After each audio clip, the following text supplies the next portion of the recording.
Okay, this is a regular meeting of the Township of Washington in accordance with the requirements of the New Jersey statutes regarding open public meetings. Notice of this meeting was legally advertised in the Courier Post and the South Jersey Times and posted on the bulletin board in the municipal building. Fire exits are located through the two double doors to your left and right. Please silence all mobile devices. This meeting is being videotaped. Anyone who does not wish to be seen on television may be excused. This will be shown on Channel 9 and on Verizon Channel 36 every week, Sunday at 9, Wednesday at 7 p.m., Friday at 10 p.m., and Saturday at 10 p.m., and will continue until the next meeting. Flag salute. Pledge allegiance to the flag of the United States of America and to the republic for which it stands, one nation, under God, indivisible, with liberty and justice for all.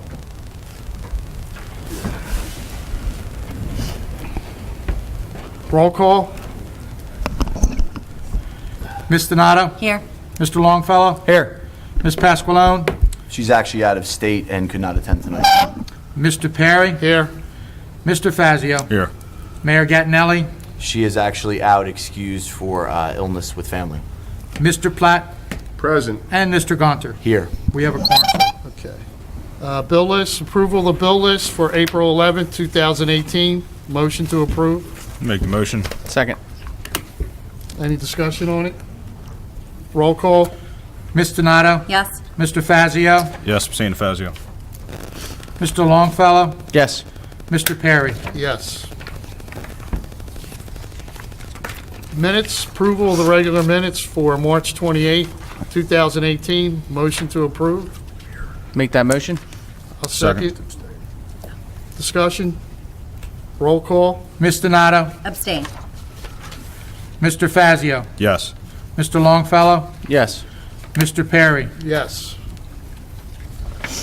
Approval of executive session meeting minutes for March 28th, 2018. Motion to approve the minutes.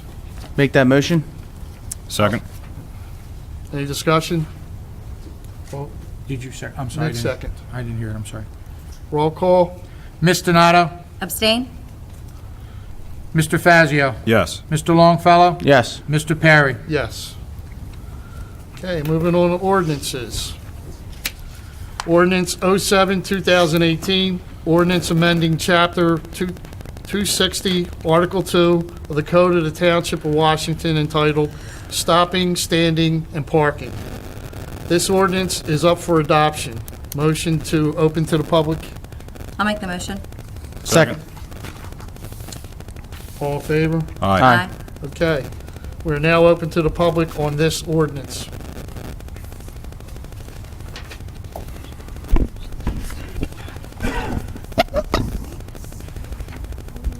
Members of Council, Daniel Coughlin, River Birch Road, Turnersville. What area are we talking about? We're talking about the intersection of Herfield Cross Keys and Fish Pond Road. So I thought the existing ordinance basically covered the length and breadth of Herfield Cross Keys Road as it runs through Washington Township. It's already a no parking designation going both ways, isn't it? Apparently not where they're developing, so that's why they asked for the ordinance.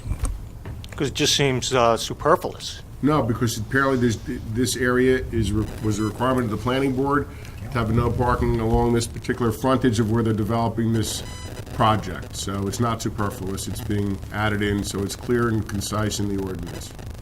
So all of Herfield Cross Keys Road, as it runs through Washington Township from Route 47 to Monroe, to the border of Monroe Township, is already a no parking designation going both ways, except for that area? We missed that the first time, is what you're saying? So I don't know, that's not what I'm saying. All I'm telling you is the developer made this request as a result of their planning board approvals, and this is the ordinance that we're putting in.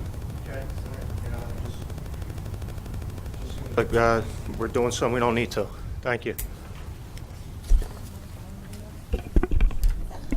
Anyone else from the public wishing to speak on this ordinance? Seeing no one else, make a motion to close the public hearing on this ordinance. Motion. Second. All in favor? Aye. Okay.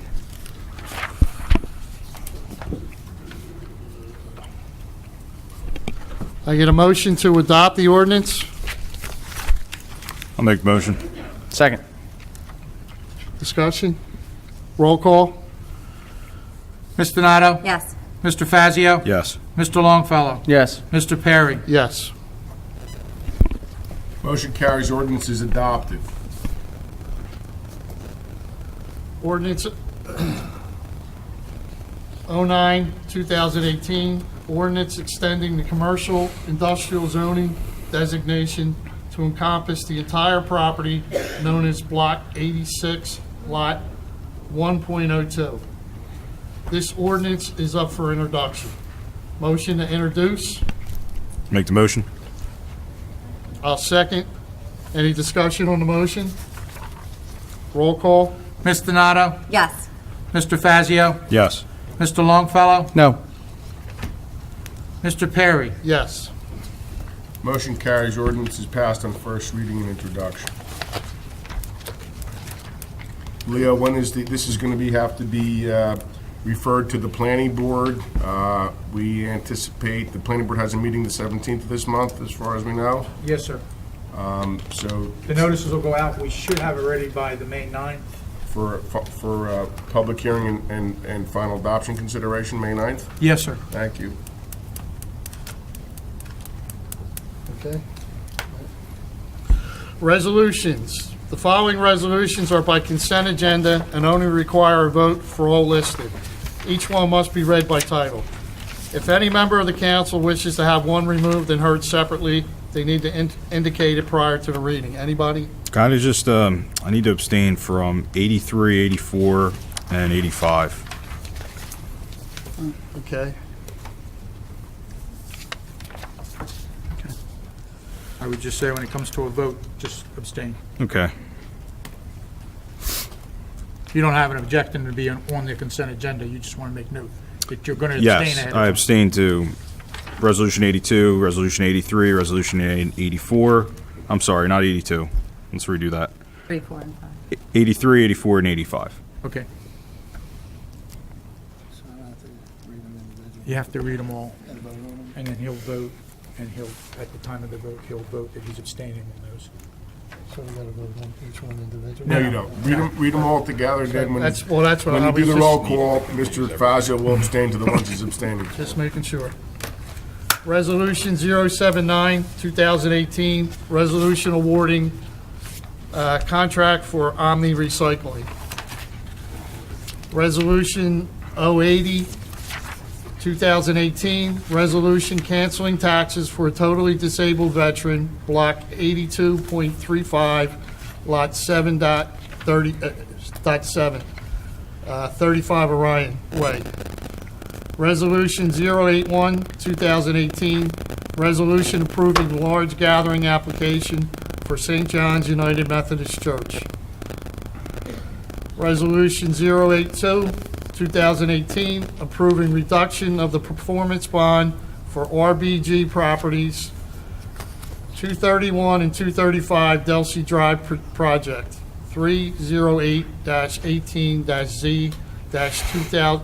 308-18-Z-200.I. Resolution 083, 2018, awarding a contract for Phase 1 roadway improvements to Lexa Concrete LLC. Resolution 084, 2018, awarding a contract for Phase 2 roadway improvements to Lexa Concrete LLC.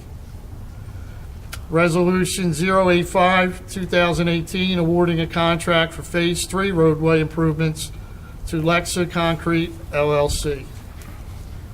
Resolution 086, 2018, resolution for Washington Township Police to participate in the Law Enforcement Support Office Program.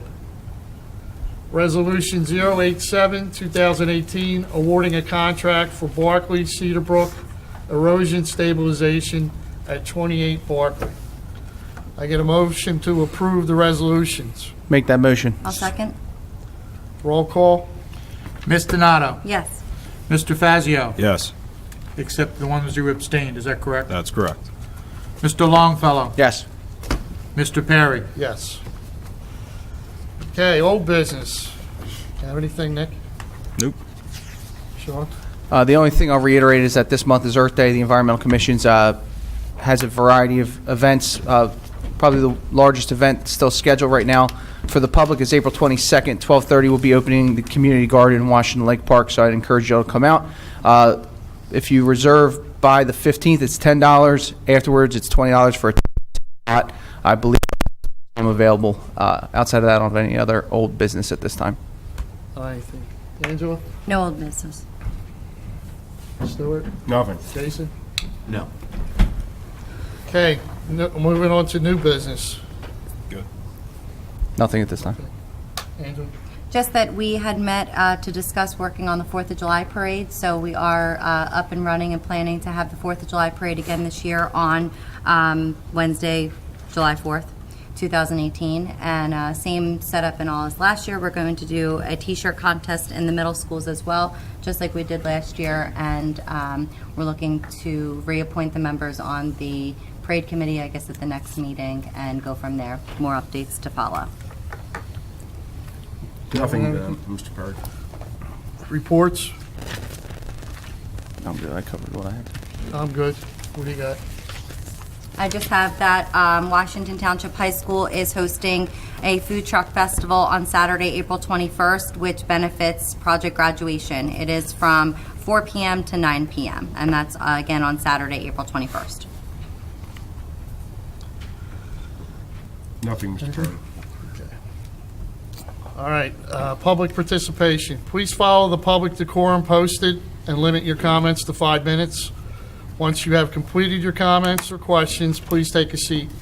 Council President will then ask if any member of the governing body or the designee wishes to address your comments or questions asked by the person who just spoke. Motion to open the public meeting.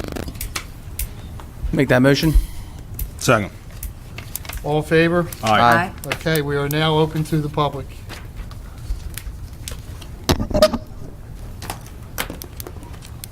Just make sure, I'm gonna make sure that mic's working.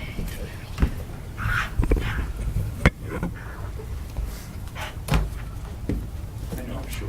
No, I just want to make sure it's working, that's all, sir. I don't think it is. Is it? Here you go. Wow, you got to scream at this thing. Ladies and gentlemen, good evening. My name is Anthony Panto, 14 Jacqueline Place. I'm actually just calling, it's probably going to be more rhetorical than anything else, regarding Ordinance 009, 2018. As you probably know, for most of you who have been sitting on the dais, we're also part of the discussions that happened, I believe, in the fall of 2017 on this same matter. Again, there's a lot of other people who could speak so much more eloquently than I can on this matter, other than the fact that, to reiterate, if council is willing to open this up again, then council would be willing to kind of restructure, rezone that property for commercial development, regardless of all the data that has been supplied in the past with regard to the protection of the wellheads that sit in that zone. We've got a very long history, as all of you all know, with water issues in this town for the last 30 years. And considering, you know, the one spill that we're dealing with right now, cleaning it up with the Riggins, and the big spill that we've had, you know, a number of years ago at the bus depot, you know, water is a primary source of life. It's incredibly important. And I think unless we're going to do something to literally protect that resource, you know, I see a waste of a lot of people's time to bring this matter up, and the danger that it would really bring to this town to actually develop that property. And believe me, I know that we need economic resources in this town. And as you know, I sit on that Economic Development Committee, and believe me, we're looking for resources in this town. But to develop that property that has such an important resource to the community, such as water, into this town, I think would be a very dangerous proposition, regardless of all the new technologies that might have been developed. I would ask you to really, you know, while your stay is here, to really think about, you know, what that really means, and are we going to really spend a lot of time and if the answer is yes, and we do change that zoning, and the danger that we're bringing to this town 20, 30 years from now, when you'll no longer be here, rather than trying to find ways to kind of protect that resource and find other opportunities for developers to come in, but protecting that really critical and valuable resource. So I'd ask you to just really think about that. And again, there will be a lot of other people who could talk a lot more eloquently with a lot more knowledge and expertise. I'm just trying to deliver you my passion, because there's a lot of people in this town that concerned that won't be here. They'll be concerned after the answer is yes, all right, without a marching parade. So I'd ask you to really give that great consideration to really see if this is truly, truly worth it. I want to thank you all for your time. Thanks.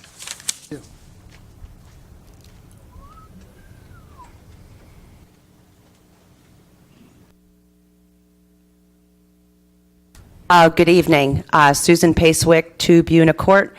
My comment kind of piggybacks off the last gentleman. I understand that this ordinance is for the proposed Royal Farms gas station project that was previously proposed in 2017. When this was originally proposed, you had a number of residents come up here and convey their concern with petroleum and gas tanks being built on top of or near well and drinking water supply. The proposed project was defeated in court against the zoning board. That being said, I have 2 items. Number 1, regardless of any safety or security measures that you believe can be put in place to prevent contaminated drinking water from becoming a reality, why risk it with this township's history of accidents? An accident which resulted in the contamination of the water would be harmful to the central nervous system, the kidneys, and the liver. Number 2, why bring this project to the table again, chancing the possibility of lengthy and costly litigation in court, only for it to be defeated again on the taxpayer dime, where only the lawyers make out? Please take these items into consideration. Thank you.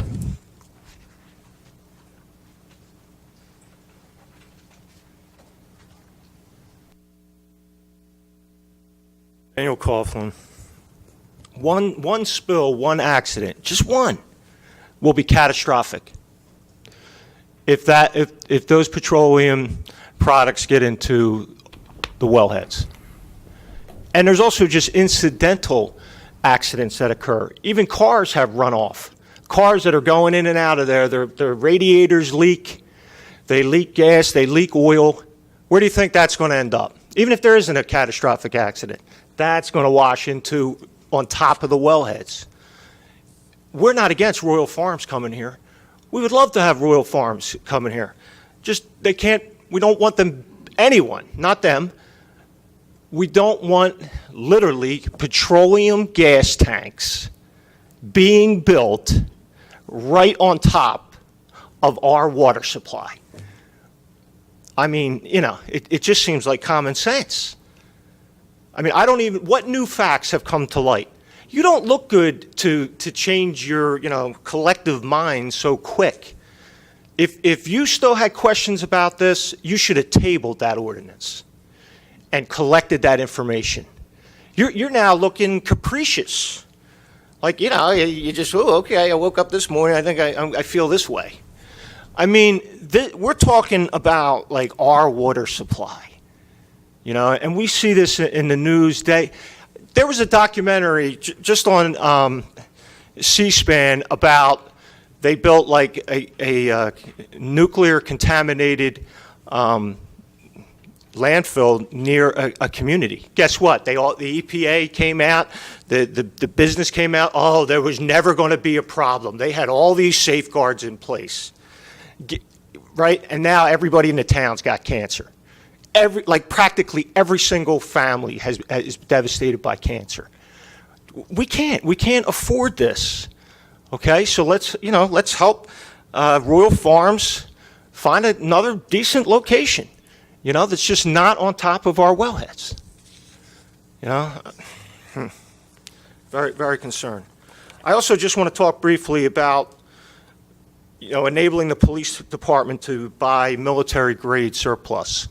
And that, whether that's necessary or not is really not my point. My point being, though, that there may be ramifications for that. They may need these officers that, they're going to have additional training. They may need additional officers They may need specialized officers if they're going to buy armored personnel,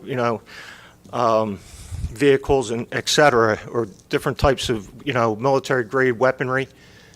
So please consider that too, that there might be additional costs than just allowing them to do that. The other factor there is how exactly, is that just going to come out of the police department's existing budget? I guess my point being that, like, say they were going to buy something that was $200,000 and they already had, would they just take that out of their own budget? Or, and I know that might be an extreme example, but some of that equipment could be very expensive. Or would they still have to come in front of council and approve a purchase like that? I think that would be, that they should do that. Because that way you can consider all those other ramifications that might fall into play, as far as buying that equipment. All right, thank you.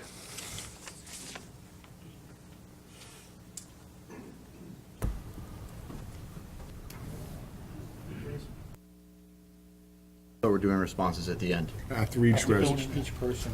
Okay. So I'll respond to your comments regarding the police vehicles. That program that exists with the government surplus, that is a program where you have to have a resolution to obtain and acquire equipment. They're not purchasing equipment. For example, that particular program, they've acquired a H1 Humvee. There was no cost to purchase or obtain the vehicle. They didn't actually purchase. There was no monies to buy it from the government. There's a contractual obligation that if they decide to get rid of that vehicle, it has to go back to the government. They were also able to obtain military-grade scopes and sights for rifles that were about $800 list per piece. They've been able to obtain a bunch of different equipment, but they are not purchasing it through the program. There's almost like an open website where you can go, and there's various different things, office equipment, vehicles, vans, things of that nature, but there is no cost to purchase it from the government. And Jason, if I could just ask another question. We have members of the SWAT team who are specialized in operating this equipment already, correct? Yes, the one individual that's on the SWAT team, I'm not going to mention him by name, but he was at the National Night Out in August. He actually had on loan that particular night the Camden County armored truck. So he was there. That was on display that night. He had actually drove it there, so he is trained. That's correct. All right, thank you. Good evening. Rick Eckert, 25 Renfield Drive. So as you guys know, I was here for this last rezoning question, participated in the meetings prior to, presented a lot of testimony, a lot of evidence, was involved in a lot of fact gathering, and that issue was basically litigated here and finalized and voted down. And none of that, as far as I know, at least in terms of what we were involved in, has changed. So, the same questions in terms of how the zoning came about in the first place. We made the point and made the case that if there was a, quote, map error that needed to be interpreted by the zoning board, that map error probably went the other way. We presented testimony from the former council president and planning board chair who was here at the time when that stuff was done and remembers specifically the discussions about the wellhead issue and the issue that there had been a spill already. And that specifically that property, that needed to be corrected so that couldn't recur. So, a whole lot of things happened. This was sort of litigated, voted, and done. And I'm trying to understand the process, procedure, logistics of how this comes back so quickly. How many bites at this apple do we get? And I'm curious now that this has sort of also been litigated at the zoning board, I think is what I just heard. And I heard some comment about the planning board. So I'm just trying to understand what route we're going, why we're doing that, why this is back, and what is behind this sudden change of heart or why we would be in this position. Thank you.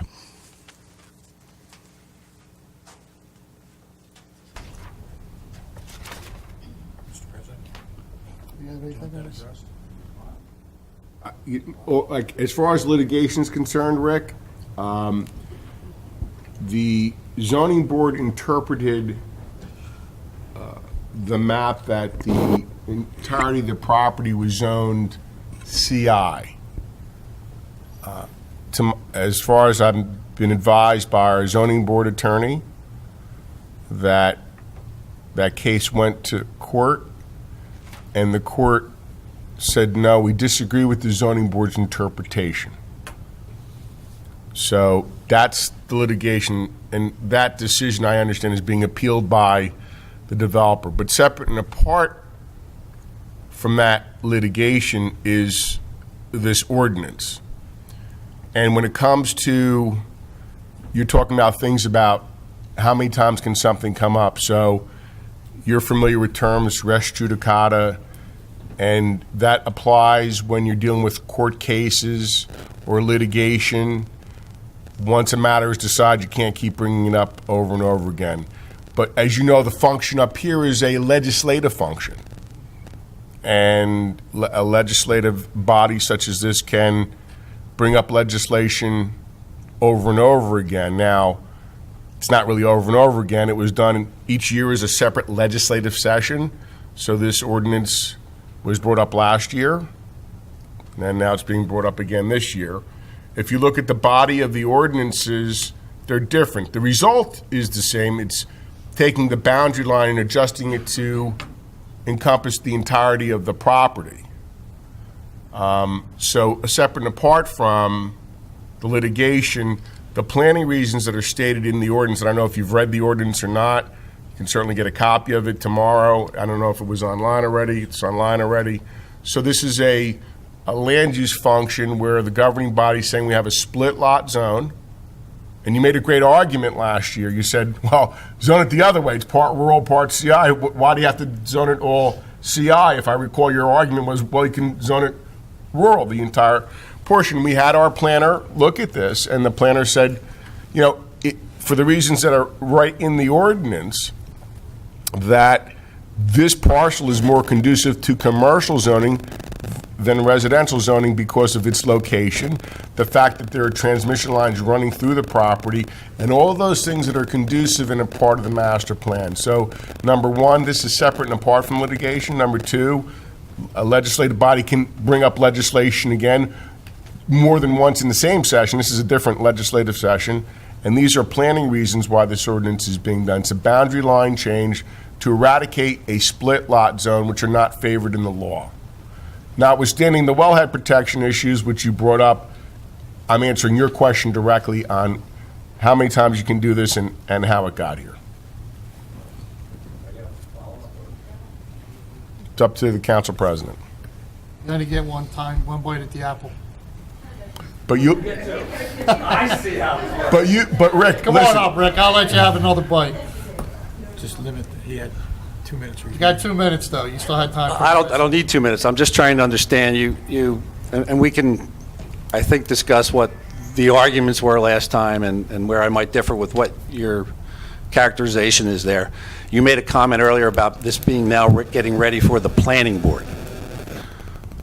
You said planning board. I'm just trying to understand the process now, because last time around this was zoning board. The planner. Okay, I think you said planning board. So No, I didn't say the planning board. So the zone, I misspoke. It was a zoning board litigation. That's what I thought. Okay. That's what I was trying to understand. It was a zoning board interpretation the court reversed. Yeah, so clearly the zoning board looked at it, discussed it, reviewed it, went through it, voted it one way, got reversed at court. So, you know, On the somebody's... mapping issue, Rick. On the mapping issue, which I think is at the root of this, which is my characterization of this last year, was that the root of this is if it's a map error, the map error goes the other way. The original error that you're now maybe trying to correct, you're trying to correct the wrong way. That was my characterization of this issue based on all the evidence I had put together. Right, but that's not this. If you look at this ordinance, last year's ordinance was to try to ameliorate and correct the mapping error. That's not what this ordinance is about this year. The result is the same, but the purpose is different. The purpose is the planner's evaluation of this lot and what should this lot be if it's not going to remain a split lot zone. All right, so we're just going about this and coming at it in another door. That's all we're saying here. We're just coming at it in different directions. Same result, same issue, for the same reasons. We're just coming at it in a different way because you found a different route to go. Different reason. All the same issues still exist. you're putting this town's water at risk, without a doubt, and with plenty of evidence and plenty of professionals that will line up to say that. So May 9th is what now? Would be supposed to be the public hearing on this, but you're having it tonight as well. I'm sorry. Listen, Rick, I'm always pleased to have you come up here, so All right. you'll have another bite at the apple on May 9th. So May 9th. Thank you. Mr. Perry, just a little bit more information for the previous gentleman. So the program that we're referring to is the 1033 program. To read the quote, in the United States, the 1033 program transfers excess military equipment to civilian law enforcement agencies. The program legally requires the Department of Defense to make various items of equipment available to local law enforcement. I would encourage you to reach out to Chief Kursick or Ken Kennedy. Ken is kind of the liaison for the program if you have any questions, and he can talk about it further, some of the things they're looking to procure and the strategy behind it.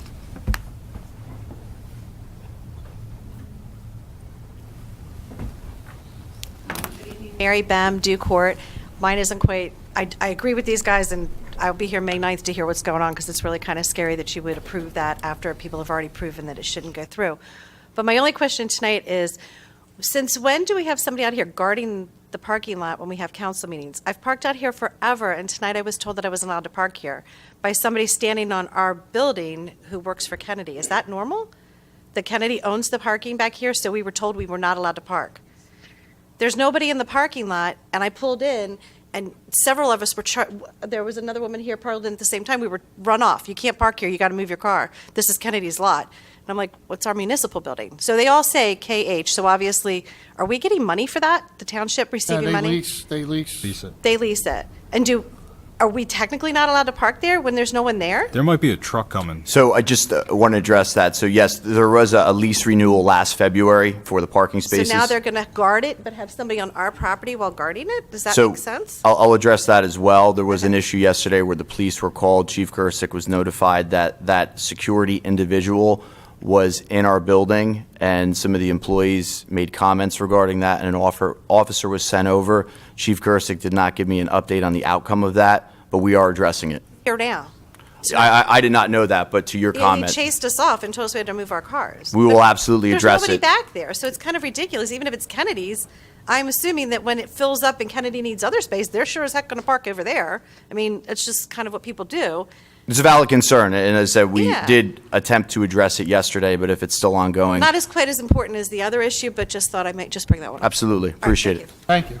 Thank you. Good evening, Chet Nowayski, Heritage Valley.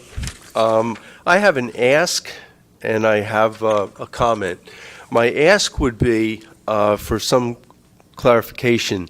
If we're looking at the resolutions, I would like to know in the future, for example, Resolution D, which is R082, it's the reduction of a performance bond. In the future, could we list what the reduction of that bond will be so that the public would know?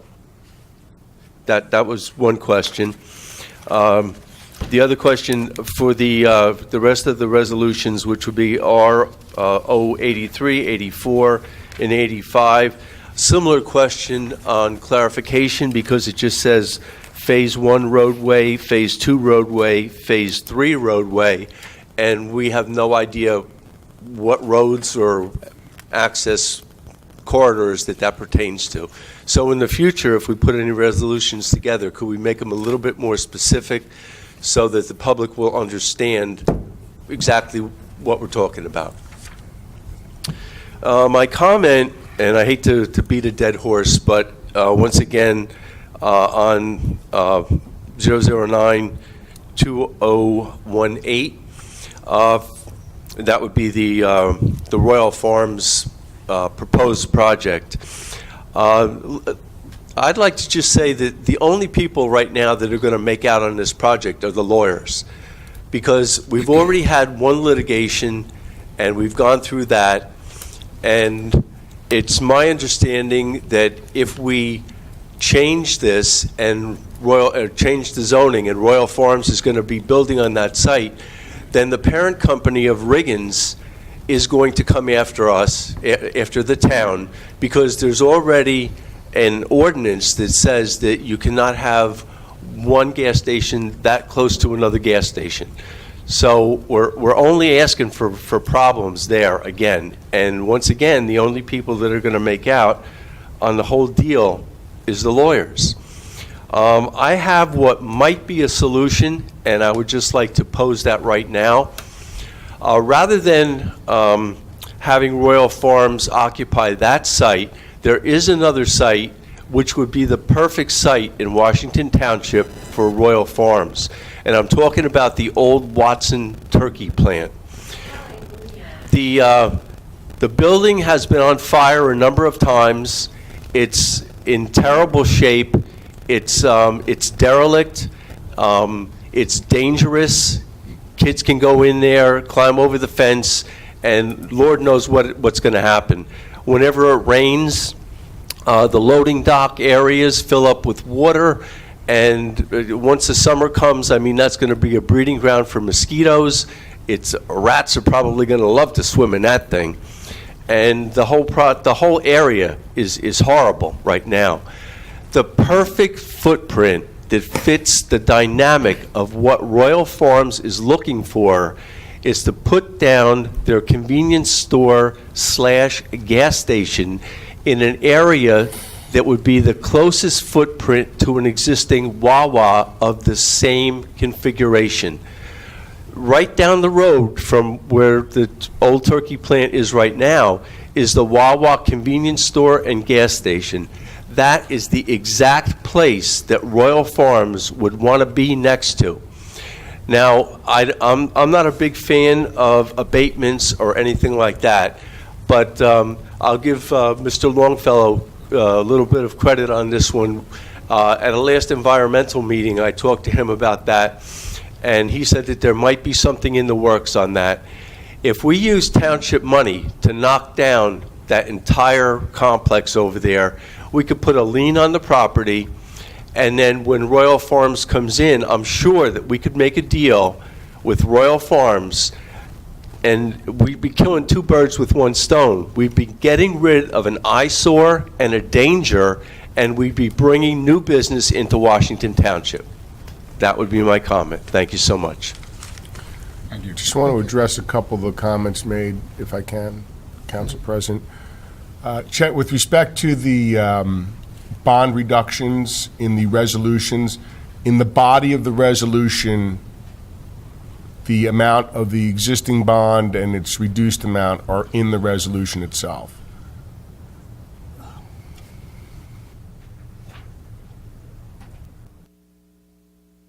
Okay, because I know I can't comment.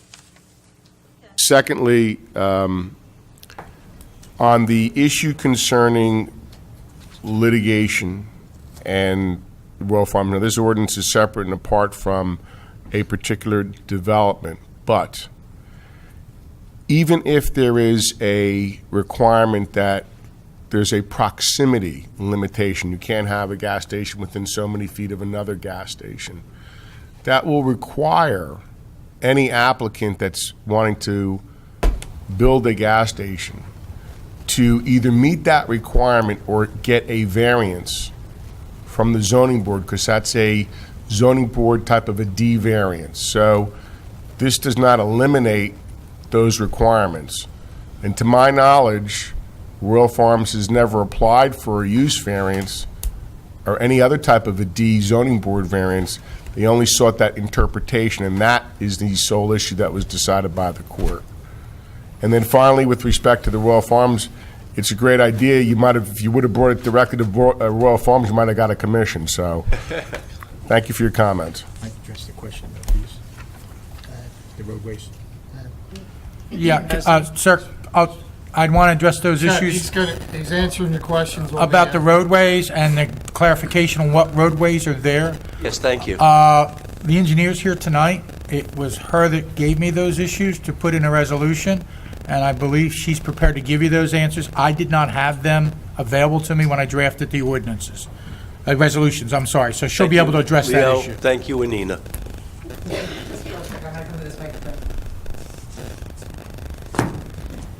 It is very typical I don't know if this is on or not. Can you hear me okay? Okay. So, Chet, just realistically, when there's multiple roads, we don't put the list of the roads in the project titles. The project title of the road and the contract is what actually goes in the resolution. We can go over the list of each individual roads if anyone needs to, and I'm happy to go over it with you. But I will tell you that every resident on the roads in there, we're all notified via letter. So any of the residents impacted actually already know. And if I may, Mr. President, on the Watson Turkey Farm, we've been looking at that for a few years. It's something we're trying to get through. We did have a developer looking at it for a potential Royal Farms. However, he hasn't moved on it. The township's looking at a few different avenues right now to address that property. And once a decision's been made, I'm sure the administration and council will be announcing that.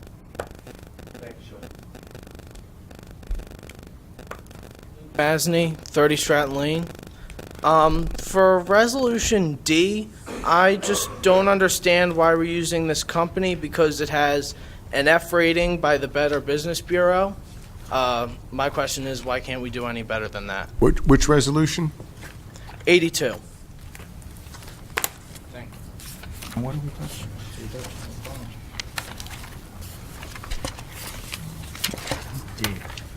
I get to it.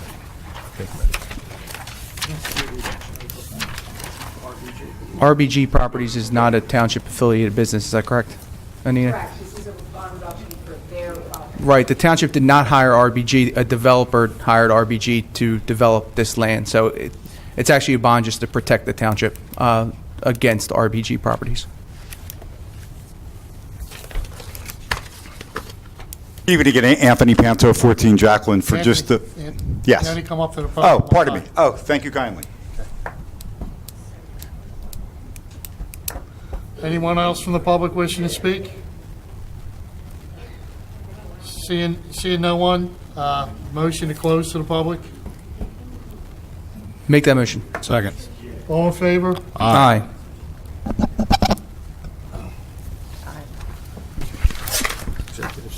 We're now going to go into an executive session. How long do you think it'll be, Stuart?